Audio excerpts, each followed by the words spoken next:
तो नमस्कार, traders diary में आपका स्वागत है। मैं हूं आपके साथ कुशल गुप्ता और इस पूरे हफ्ते तो अरमान खेल ही रहे थे। हफ्ते के आखिरी दिन मैं यहां पर पार्टिसिपेट करने के लिए आया हूं और जिस तरह से सेटअप दिख रहा है अरमान, पहले तो ये बताइए कि पूरे वीक के दौरान किस तरह का मूड माहौल रहा है, खासकर इस शो के हिसाब से, एंड लार्जली आज के लिए आपको कैसा सेटअप लग रहा है? देखिए, पूरे अगर आप हफ्ते की स्पेसिफिकली बात करें तो कुछ दिन काफ़ी इंटरेस्टिंग मोमेंट रहा उस हिसाब से, क्योंकि ग्लोबली आपके पास अनसर्टेनिटी, नेगेटिव आउटकम्स जो थे वो बहुत ज़्यादा थे।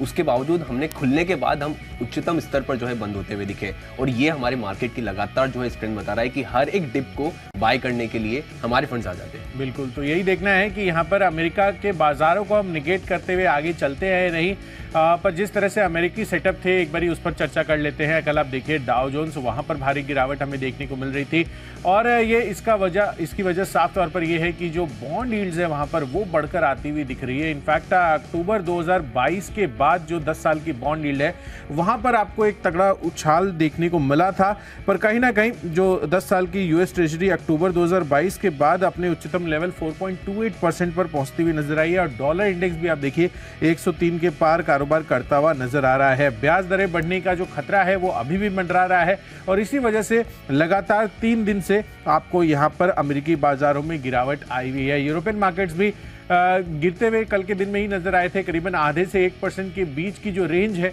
वो आपको अक्रॉस इंडाइसेस यूरोप के लिहाज से वहां पर देखने को मिली थी। एशियाई बाजारों से भी कुछ खास अच्छे संकेत तो नहीं आ रहे हैं।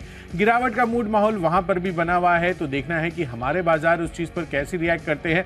फिलहाल गिफ्ट निफ्टी देखिए तो 60-70 अंकों की गिरावट के साथ ही कारोबार कर रहा है, तो जो सेटअप है वो थोड़ा गिरावट का मूड माहौल ही बना हुआ है, पर स्टॉक स्पेसिफिक एक्शन काफी सारा आपको देखने को मिलेगा, तो उस पर फोकस कर लेते हैं। नतीजों का तो जो दौर है वो तो खत्म हो चुका है, पर आपको ये देखना है कि ऐसे कौन से ऐसे स्टॉक्स हैं जहां पर टेक्निकली या तो चार्ट में अच्छा अपमूव या फिर गिरावट का ट्रेंड भी बनता हुआ दिख रहा है। तो चलिए इसी के साथ अपनी पारी की आज की शुरुआत कर लेते हैं। सबसे पहले कैश सेगमेंट में हमने कौन से स्टॉक चुने हैं उसकी चर्चा करते हैं और अरमान आपसे शुरुआत करें। देखिए, कैश सेगमेंट में जो मैंने स्टॉक चुना है वो है पेटीएम। उसका रीज़न क्या है, अगर आप देखेंगे कल की, अगर आप देखिए लगभग अगर आप मार्केट के टाइम के आसपास ही अगर आप देखें तो एयरटेल पेमेंट बैंक के जो है वो बढ़िया नतीजे आते हुए दिखे थे। अगर आप देखें उनके आइज में अच्छी खासी जो है बढ़त आती हुई दिखी थी, तो हो सकता है उसका सेंटिमेंटल इम्पैक्ट, और उस हिसाब से देखें तो पेटीएम का भी पेमेंट जो है उनका बैंक है, पेटीएम पेमेंट बैंक है, वहाँ पर हो सकता है कि जो आपको आए हैं वहां पर भी कंपैरेटिवली अच्छी आती हुई दिखे।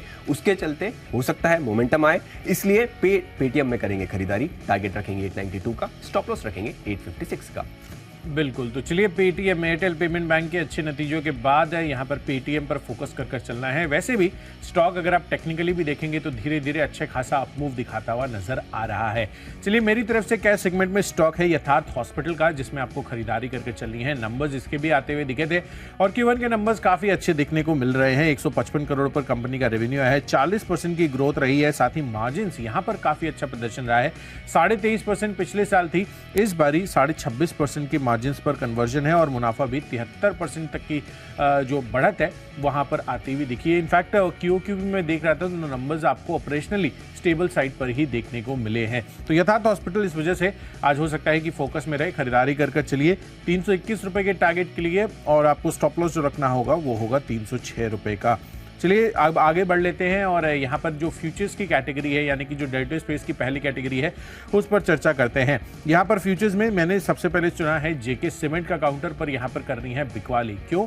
क्योंकि चार्ट स्ट्रक्चर अगर आप देखेंगे तो इसका लगातार वीक होता हुआ नजर आ रहा है। इनफैक्ट पिछले 1 महीने की मैंने ट्रेजेक्टरी देखी थी और धीरे धीरे स्टॉक की जो लेवल्स हैं वो गिरावट का मूड माहौली बनाते हुए नजर आ रहे हैं। आई थिंक 3200 साढ़े 3200 रुपए के आसपास के लेवल्स थे, यहाँ पर गिरावट का मूड माहौल बनता हुआ दिखा है और इसी वजह से जेके सीमेंट, इनफैक्ट तमाम सीमेंट पैक पर भी आपको थोड़ा दबाव आता हुआ नजर आया है। तो मुझे लग रहा है कि आज के दिन में यहाँ पर टेक्निकली वीक स्ट्रक्चर होने की वजह से बिकवाली कर चलनी चाहिए। 2950 रुपए के टारगेट के लिए 3090 रुपए हायर साइड पर आपको स्टॉप लॉस बनाना है। देखिए, फ्यूचर्स में जो स्टॉक मुझे पसंद आ रहा है वो है एनटीपीसी, क्योंकि ओवरऑल अगर आप इनका कुछ समय का अगर आप चार्ट देखेंगे तो अच्छी खासी एकाएक यहाँ पर तेजी आती हुई दिखी है, तो उसके चलते यहाँ पर आज जो है हो सकता है मोमेंटम जो है आज भी। और अगर आप देखें खबर जो है यहाँ पर अगर आप देखें 29 जुलाई को कोल माइनिंग बिजनेस को अलग करने के लिए जो है बोर्ड की मंजूरी मिलती हुई दिखी है। हालांकि अगर वो देखें तो सब्सिडरी एनटीपीसी माइनिंग को जो है उन्हीं को अगर जाना है, पर ओवरऑल अगर आप देखें इस खबर का भी और नॉर्मली अगर आप चार्ट के हिसाब से देखें कुछ समय से यहाँ पे चार्ट में बढ़िया एकाएक तेजी आती हुई दिखी है। हो सकता है उसका मोमेंटम जो है वो कंटिन्यू कंटिन्यू रहे, इसलिए एनटीपीसी के फ्यूचर्स बाय करेंगे। टारगेट रखेंगे 223.5 का, स्टॉप लॉस रखेंगे 214 का। ऑप्शंस के हिसाब से जो स्टॉक मैंने चुना है वो है भारतीय एयरटेल।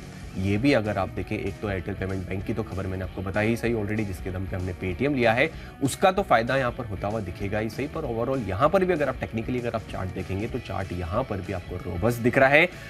इसके लिए यहाँ पर भारतीय एयरटेल में करेंगे खरीदारी, कॉल ऑप्शन बाय करेंगे 860 का जो आपको 9.95 का मिल रहा है, टारगेट रखेंगे 13.5 का और स्टॉप लॉस रखेंगे 9 का।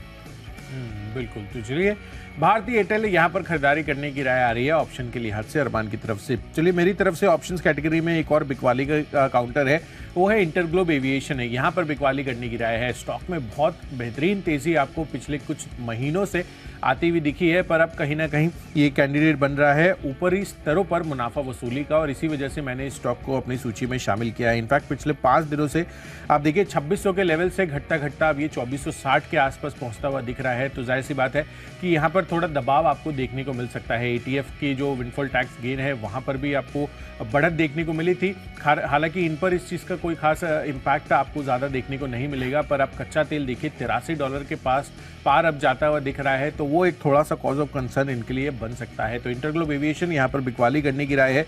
2460 रुपए का पुट ऑप्शन खरीद कर चलिए, 42 रुपए के आसपास के आपको ये लेवल्स पर अवेलेबल है। 62 रुपए का टारगेट बनाना है आज के इस ऑप्शन के लिए, पुट ऑप्शन के लिए, और 34 रुपए का आपको रखना है स्टॉप लॉस। तो चलिए पहली जो 3 कैटेगरीज है कैश, फ्यूचर्स और साथ ही ऑप्शंस की, ये तो हमने आपको विस्तार से इनके लेवल्स के साथ बता दी है। बढ़ते हैं अपनी अगली कैटेगरी जो है टेक्नोपिक और टेक्निकल चार्ट्स पर। अरमान, आपको क्या पसंद आ रहा है, बेचना है खरीदना है? बिल्कुल खरीदना ही है, और टेक्निकली अगर आप देखें तो खरीदना है BML, क्योंकि यहाँ पर अगर टेक्निकली चार्ट तो काफ़ी बढ़िया है। ये ऑलमोस्ट मैं 1200 के लेवल पर दिया था, वहाँ से ऑलरेडी कोई ज़्यादा हो चुका है। पर आप इनका जस्ट अगर आप इनका प्रेस रिलीज का जो रिसेंट प्रेस रिलीज है, जहाँ पे उन्होंने अगर आप लिंक भी दिया है, ऑडियो रिकॉर्डिंग सुने वहाँ पर मैनेजमेंट का, तो वो आपको काफ़ी इंटरेस्टिंग लगेगा। आप देखें ऑर्डर बुक देखें, 70,000 करोड़ का ऑर्डर बुक का आउटलुक दे रहे हैं आने वाले 4-5 साल में। डिफेंस का कारोबार अगर आप देखें वहाँ पर, अगर आप जो ऑलरेडी सिर्फ 880 करोड़ का है, वो ये बोल रहे हैं कि आने वाले 2-3 साल में 5,000 करोड़ का सिर्फ डिफेंस से ही कर देंगे। उस हिसाब से आप कैलकुलेशन करके देखें, एम्प्लॉय कॉस्ट जो है वो लगातार रिड्यूस होती हुई जा रही है, और जो मैनेजमेंट है, जो नया मैनेजमेंट, जो नए CMD आते हुए दिखे हैं, उनका क्लियर कट आउटलुक है, उनके नंबर्स इस तरीके से बोल रहे हैं, वो इसका कन्विक्शन है, लगातार जो उनकी स्ट्रेटेजी है कि उनको डिसेंट्रलाइजेशन करना है, पावर डिसीजन मेकिंग, तो वो काफी बढ़िया लग रहा है। उस हिसाब से BML में करेंगे खरीदारी, टारगेट रखेंगे 2100 का, स्टॉप लॉस रखेंगे 2020 का। तो चलिए BML में कर चलनी है खरीदारी। फंडा क्यूज ऑलरेडी अरमान ने आपको बता दिए हैं। चलिए मेरी तरफ से टेक्नोपिक में एक और बिकवाली का कॉल है, और वो है कोटक महिंद्रा बैंक पर।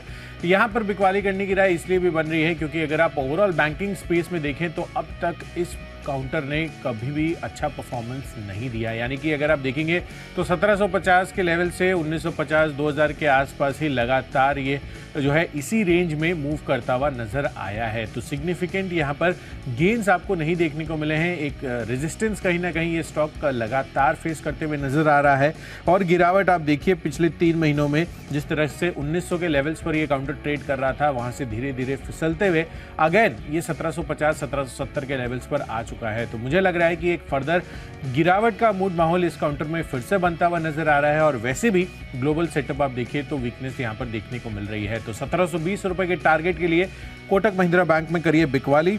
स्टॉप लॉस जो होगा वो होगा 1800 रुपए का आपको इस काउंटर के लिए। चलिए अब आगे बढ़ते हैं फंडा पिक की तरफ, और फंडा पिक के लिहाज से मैंने एक कंपनी चुनी है भारत फोर्ज की, यहाँ पर खरीदारी करने की राय। इसके पहले भी मैंने आपको लंबी अवधि में निवेश करने के लिए ऑलरेडी ये काउंटर बताया है, पर अगले 1 साल में 1150 रुपए के अब टारगेट्स यहाँ पर देता हुआ दिख रहा हो। और कहीं ना कहीं जिस तरह का मूड माहौल इसकी डिफेंस पोर्टफोलियो को लेकर खासकर अब बनता हुआ नजर आ रहा है, वो काफ़ी इंटरेस्टिंग है। और स्पेसिफिकली अगर आप आगे चलकर भारत फोर्ज की अपॉर्चुनिटीज देखेंगे डिफेंस सेक्टर में, वो काफ़ी अच्छी बनती हुई नजर आ सकती है। कुछ दिन पहले भी आपको याद होगा कि यहाँ पर जो स्मॉल आर्म्स एंड एम्युनिशन है उसके लिए भी ये लाइसेंस इनको मिलता हुआ नजर आया था। यानी कि सरकार की तरफ से लगातार फोकस डिफेंस पर बढ़ ही रहा है, तो वो एक बड़ा एडिशनल क्यू आपको भारत फोर्ज के हक में जाता हुआ नजर आ रहा है। तो इसी वजह से लंबी अवधि के लिए निवेश कर चलिए भारत फोर्ज पर। देखिए फंडामेंटली जो मुझे स्टॉक पसंद आ रहा है वो है एमटार, और ये मैंने आपको 1500 के लेवल पे दिया था ऑलरेडी। टारगेट अच्छे खासे अचीव होने के बाद अभी जिस लेवल पर है वहां पर भी अगर आपको कोई भी गिरावट आए तो यहाँ पर खरीदारी करनी है, और छोटे छोटे आप इस SIP के तौर पर अगर आप धीरे धीरे इसमें खरीदारी कर सकते हैं। Q1 के आप रिजल्ट देखेंगे वहाँ पे मार्जिन कम होकर आए, पर मार्जिन कम होने के बाद अगर आप अर्निंग्स कॉल का मैनेजमेंट का अर्निंग्स कॉल सुनेंगे, उन्होंने कहा है कि ये जो मार्जिन का गाइडेंस है 28% का जो FY24 का दिया है उसे मेंटेन रखा है। हमेशा से दिक्कत यहाँ पर ये रही है, एक कंसर्न हमेशा से रहता है, एक तो कि ब्लूम एनर्जी का एक्सपोजर कहीं ज़्यादा है। जो 112 करोड़ का टोटल ब्लूम एनर्जी के अलावा जो रेवेन्यू था वो FY24 में बढ़ के 300 करोड़ का हो जाएगा। मतलब जो अगर 20% जो ब्लूम एनर्जी के अलावा अगर आप रेवेन्यू आता था तो इस बार लगभग 35-40% के आसपास, 35-36% के आसपास हो सकता है। इसरो के साथ इन्होंने MOU किया है। MOU के लिए क्या है, small satellite launch vehicle project के लिए MOU करा है, और उसके लिए इन्होंने 10 रिनोन्ड साइंटिस्ट जो है उनको भी एम्प्लॉय करते हुए दिखे हैं, और नेटवर्किंग कैपिटल की जो बात बोल रहे हैं वो भी लगातार जो है रेड्यूस करते हैं और गाइडेंस मेंटेन करा है। इसलिए एमटार टेक्नोलॉजी में खरीदारी करेंगे। टारगेट रखेंगे 2700 का और ड्यूरेशन रखेंगे 1 साल का। इन्वेस्टमेंट के हिसाब से जो स्टॉक मैंने चुना है वो है HDFC AMC, क्योंकि एक तो अगर आप देखें ये AMC कारोबार, आप SIP का इन्फ्लोज आप लगातार देख ही रहे हैं, 15,000 करोड़ के ऊपर आता हुआ दिखा है।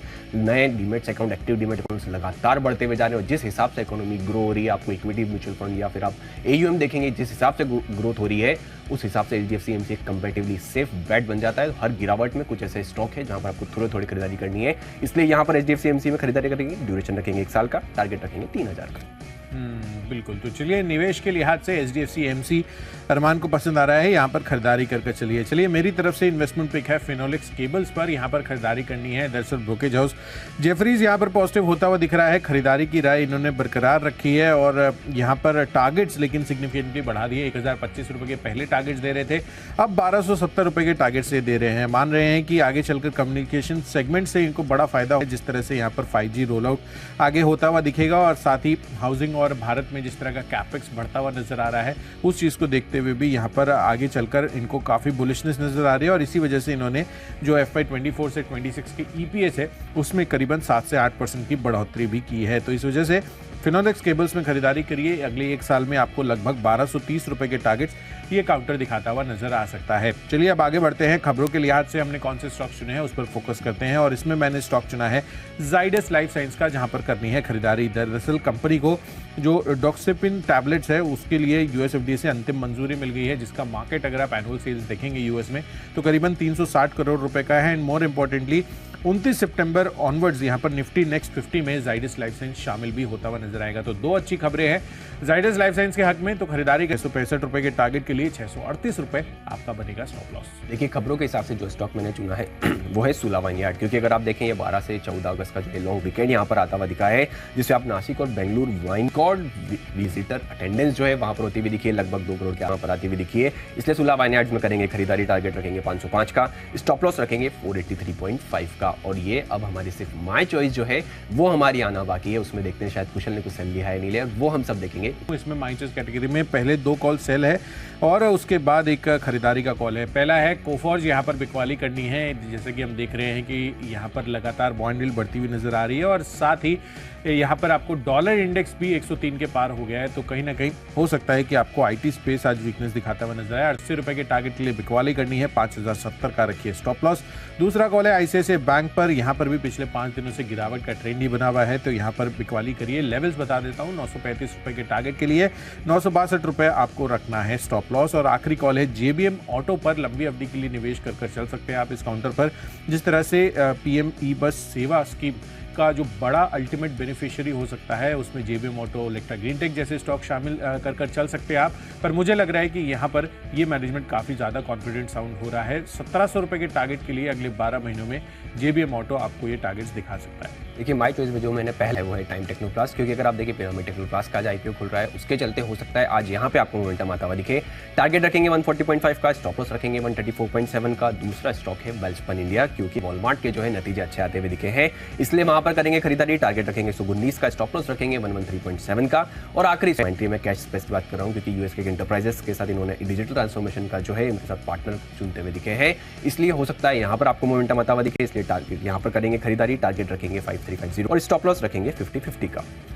बिल्कुल, तो को बता दिया है। पर एक क्विक रिकैप, जल्दी से कर लेते हैं। सबसे पहले कैश स्पेस में यथार्थ हॉस्पिटल नंबर्स काफी अच्छे आते हुए दिखे हैं, यहाँ कर चलिए। फ्यूचर्स कैटेगरी में जेके सीमेंट का चार्ट स्ट्रक्चर वीक लग रहा है। साथ ही ऑप्शंस में इंटरग्लोब एविएशन पर भी बिकवाली कर चलिए पुट ऑप्शन के जरिए। कोटक महिंद्रा बैंक का पिछले 3 महीनों से यहाँ पर भी चार्ट स्ट्रक्चर गिरावट का मूड माहौल दिखा रहा है, तो यहाँ पर फर्दर बिकवाली आज हो सकती है। भारत फोर्ज अगले 1 साल के लिए पसंद आ रहा है। सिमिलर अवधि के लिए फिनोलेक्स केबल्स पसंद आ रहा है। जेफरीज की यहाँ पर इंटरेस्टिंग रिपोर्ट भी आती हुई दिखी है। जाइडस लाइफ साइंस खबरों के लिए आज से फोकस में रहेगा और माई चॉइस कैटेगरी में कोफोर्ज और आईसीआईसीआई बैंक में करनी है बिकवाली, पर जेबी मोटो लंबी अवधि के लिए निवेशित रह सकते हैं। और इन सब में आज के लिए मेरा बेस्ट पिक है जाइडस लाइफ साइंस।